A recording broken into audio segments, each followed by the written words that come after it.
El Señor esté con ustedes.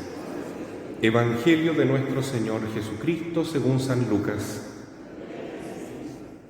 El ángel Gabriel fue enviado por Dios a una ciudad de Galilea llamada Nazaret, a una virgen que estaba comprometida con un hombre perteneciente a la familia de David llamado José. El nombre de la virgen era María. El ángel entró en su casa y la saludó diciendo: «Alégrate, llena de gracia, el Señor está contigo». Al oír estas palabras, ella quedó desconcertada y se preguntaba qué podía significar ese saludo. Pero el ángel le dijo: «No temas, María, porque Dios te ha favorecido. Concebirás y darás a luz un hijo, y le pondrás por nombre Jesús. Él será grande y será llamado Hijo del Altísimo. El Señor Dios le dará el trono de David, su padre, reinará sobre la casa de Jacob para siempre, y su reino no tendrá fin». María dijo al ángel: «¿Cómo puede ser eso si yo no tengo relación con ningún hombre?» El ángel le respondió: «El Espíritu Santo descenderá sobre ti, y el poder del Altísimo te cubrirá con su sombra. Por eso el niño será santo y será llamado Hijo de Dios. También tu parienta Isabel concibió un hijo a pesar de su vejez, y la que era considerada estéril ya se encuentra en su 6º mes, porque no hay nada imposible para Dios». María dijo entonces: «Yo soy la esclava del Señor, que se haga en mí según tu palabra». Y el ángel la dejó. Palabra del Señor.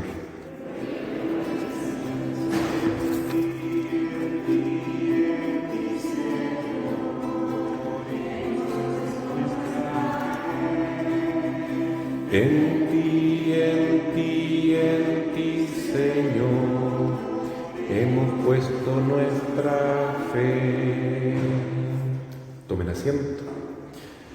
Queridos hermanos, celebramos hoy el 4º domingo del tiempo de Adviento. Se ha encendido la 4ª vela de esta corona, indicando que el tiempo ya está cumplido y el Señor nace en el pesebre, en el día de Navidad, y para nosotros es mañana en la noche, Nochebuena, y el 25 se celebra la fiesta propiamente del nacimiento de Jesús. Son 2023 años, esa es la edad de Jesús, porque el tiempo se divide en antes y después del nacimiento de Jesús. Y hablando de eso, también es interesante que la Santísima Virgen tenía aproximadamente 46 años cuando Jesús dijo lo siguiente a los sacerdotes y fariseos del templo. Les dijo: «Destruyan este templo y yo en 3 días lo volveré a construir». Y los fariseos dijeron: «¿Pero cómo tú vas a construir un templo que se demoró 46 años en ser construido y tú lo vas a reedificar en 3 días? Pero Jesús se refería al templo de su cuerpo, porque al 3er día, después que mataron a Jesús en la cruz, Él resucitó y reconstruyó su templo con la resurrección. Pero también se puede interpretar que estos 46 años que tenía el templo es una coincidencia, ¿no? O una diosidencia, se refieren al cuerpo de la Santísima Virgen, porque la Virgen tenía también 46 años cuando Jesús dijo eso. Es bonita la coincidencia, ¿no? El mismo tiempo que tenía el templo de Jerusalén, que era una reconstrucción, por supuesto, gracias al rey Herodes, era también la edad de la Virgen. ¿Por qué digo eso? Ya que la Virgen María es el templo principal de Dios. Es el templo de Dios. Porque ¿cómo se define un templo? ¿Qué es un templo? ¿Qué es la iglesia? El templo es donde habita Dios, donde mora, donde vive Dios. Ahí está el templo. En la primera lectura que hemos escuchado hoy del libro del profeta Samuel, aparece el rey David.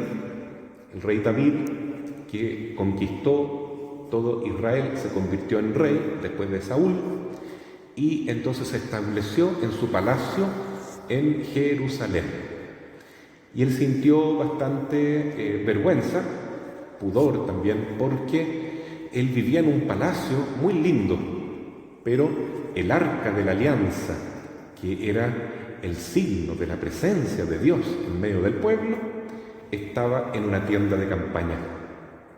Igual como cuando llevaban el arca en el desierto, ¿no es cierto? 40 años estuvieron con esa arca, que era una caja preciosa que habían hecho los judíos para guardar las tablas de la ley que Dios le dio a Moisés en el monte Sinaí. Entonces, es muy significativo esto, porque el arca de la alianza era el cofre, por decir así, era el tabernáculo donde se guardaba la palabra de Dios, las tablas de la ley. Entonces el rey David dice: ¿cómo yo vivo en un palacio y la palabra de Dios, el arca de la alianza, está en una tienda de campaña, en una carpa? Le voy a construir un templo. Y el profeta Natán le dice: haz lo que quieras, tú eres el rey. Pero en la noche Dios se le manifiesta a Natán y le dice: anda donde mi hijo David y dile que no me construya un templo, porque yo habito en todas partes y su hijo me va a construir un templo. Ahí yo mismo voy a construir un templo, el que yo quiera, y en ese templo habitará mi hijo y su reino no tendrá fin. Y ese templo será para siempre, un templo glorioso, un templo hecho para toda la eternidad. Y así termina: tu casa y tu reino durarán eternamente delante de mí y tu trono será estable para siempre. Ahora la pregunta, mis queridos hermanos, es la siguiente: ¿a qué templo se refería el profeta Natán? O sea, Dios a través del profeta. ¿Acaso el templo de Jerusalén? Sí, en parte, porque el hijo de David se llamaba Salomón y él construyó el templo de Jerusalén, un templo glorioso, magnífico, pero que fue destruido y reconstruido varias veces a lo largo de la historia. Y la última vez que se construyó el templo fue justamente con el rey Herodes, y este templo que tenía el mismo tiempo, ¿no es cierto?, de la Virgen María, 46 años. Pero ese templo se destruyó en el año 70 después de Cristo, no quedó piedra sobre piedra, y hoy los judíos no tienen templo en Jerusalén, solo tienen el muro de los lamentos donde ellos lloran porque ya no tienen su templo. Entonces, ¿se cumplió la palabra de Dios? Sí, pero no en ese templo, sino que en el verdadero templo de Jesús, que es la Santísima Virgen María. La Madre es el templo de Jesús. Y esto es cuando se anuncia en el Evangelio que escuchamos hoy, y de esta manera el ángel se presenta a la Virgen, la saluda: alégrate María, llena de gracia, el Señor está contigo. Y entonces le dice que será la madre del Salvador, que será llamado Hijo de Dios, que su reino no tendrá fin, y será también el hijo de David. Y bueno, la Virgen finalmente, después de saber que puede conservar su virginidad y ser madre de Dios por obra y gracia del Espíritu Santo, dice: he aquí la esclava del Señor, hágase en mí según tu palabra. Y entonces en ese momento el ángel se aleja, porque se produce el encuentro más precioso de Dios con la humanidad. El ángel se aleja porque es tan hermoso, tan sublime, tan divino lo que pasa. El Espíritu Santo envuelve a la Virgen y el Hijo de Dios se encarna en el vientre inmaculado de la Madre. Ahí es cuando entonces la Madre se convierte no solo en un templo del Espíritu Santo, sino que en un templo vivo de Jesús, la segunda persona de la Santísima Trinidad, Dios de Dios, luz de luz, el Verbo de Dios hecho carne. Y entonces esto que vive la Virgen, de convertirse en templo de Dios, es el modelo, es el proyecto que Dios tiene para cada uno de nosotros. Todos nosotros estamos llamados a ser templo de Dios. No hay nada más lindo, nada más perfecto, nada que nos haga más felices que tener esta riqueza divina en este vaso de barro que somos nosotros. Pobres, pecadores, mortales, pero hijos de Dios, al fin y al cabo, creados a su imagen y por la gracia de Dios también a su semejanza. Entonces, en la Navidad, nada mejor podemos pedir que ser también un pequeño pesebre para que nazca en nuestros corazones el Hijo de Dios, Jesús. Jesús, que nació hace 2023 años ante la mirada amorosa de la Virgen y de San José, y también con la compañía de los animales y los pastores, quiere volver a nacer en el corazón de cada uno de nosotros. Navidad, entonces, es un tiempo de alegría, noche de paz, noche de amor. ¿Por qué? Porque nos encontramos como familia, porque vemos a nuestros amigos después de mucho tiempo, sí, pero eso no es lo más importante.